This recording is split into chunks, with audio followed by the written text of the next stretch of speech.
নমস্কার বন্ধুরা, নিয়ে চলে এলাম কলকাতা এফএফ টিপস 17/3/2026 5 থেকে 8 বাজি। তার আগে দেখে নাও তোমরা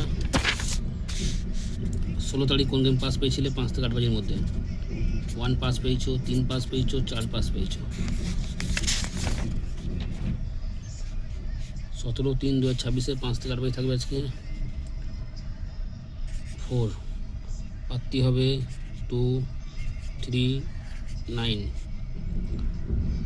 1 5 8। এখানে রাখবো নাম্বার 8কে। পাত্তি রাখবো 2 7 9 5 6 7। এখানে রাখবো নাম্বার 9কে।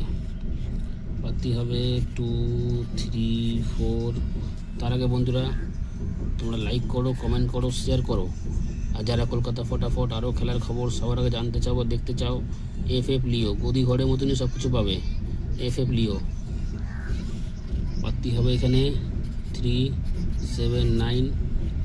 এখানে রাখবো নাম্বার 0কে। পাত্তি রাখবো 3 7 0 1 3 6। যেখানে 1 টাইম পাস সেখানেই খেলা বন্ধ, আর কেউ প্লে করবে না। অবশ্যই বন্ধুরা লাইক কমেন্ট শেয়ার করো। দেখা হচ্ছে পরে একটা ভিডিওতে। নমস্কার।